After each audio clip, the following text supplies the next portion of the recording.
when Jurassic Park came out, or even, you know, to go further back, I'll try and condense this 4-hour story into like 4 minutes. I was into dinosaurs as a kid for about a year before Jurassic Park was even a thing. So I would have been like 10, maybe. No, I was 10 when it came out.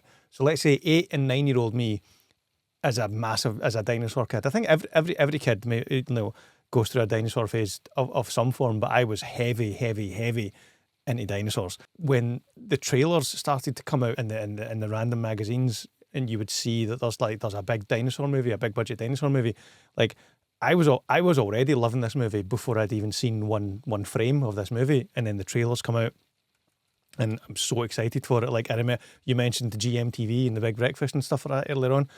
I remember taping everything I possibly could about Jurassic Park from the TV, whether it was like, you know, the Big Breakfast, the GMTV shows, the Saturday morning shows, the Barry Norman review shows, anything like that, the trailers that were on TV, the TV spots. And I was like, I had 2 VHS deck players as a kid in the house.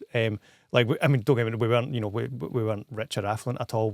I happened to grab one because I was always in, like, I was editing video, like, just by tape to tape back then, because it's always something I was into. So there was other stuff that we used 2 VHS machines for, but I won't tell you what they were. But me and my brother had a little bit of an empire going. Anyway, so I had taped all the trailers, all the TV spots, anything I could see. So like, and I'd kind of dubbed them together into one tape. So I had, before the movie came out, I had like an 18-minute VHS like sizzle reel for Jurassic Park before it even came out. So the hype levels for Jurassic Park for me, I don't think have ever been surpassed, even with, you know, modern day Marvel movies. As much as I love them, like, nothing compares to like Jurassic Park hype for a dinosaur loving 10-year-old kid. So it comes out. It's July 1993 in the UK. Go and see it at the cinema with my dad. That, like, every Friday night, that was kind of, or most Friday nights, that was something me and my dad did. We'd always go to the cinema.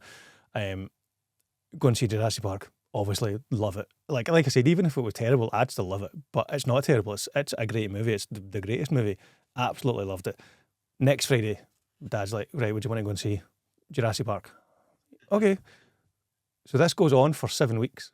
So 7 weeks in a row, my dad takes me to see Jurassic Park. Week number 8 rolls around, and he's like, what do you want to go and see? Jurassic Park. And he finally puts his foot down, says, no, we're not going to see it. Pick something else. And I'm like, oh, Dad, please. He's like, no, pick something else. I'm like, right, okay. So I think, and then, you know, back then it was a newspaper you looked at. Newspapers, kids Google what they were. So, you know, checking the newspaper, or teletext. There might have been teletext that you checked as well. The teletext was the internet for, you know, before you had internet for council tele owners. Week number 8, instead of going to see Jurassic Park for the 8th time, we go and see Teenage Mutant Ninja Turtles 3, Turtles in Time.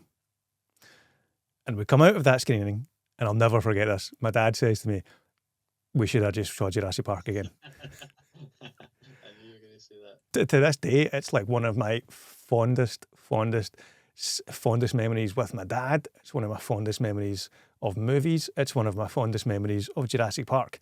Like, it's one of my most treasured, like, cinema memories was 7 weeks in a row, Jurassic Park. 8th week, Turtles 3.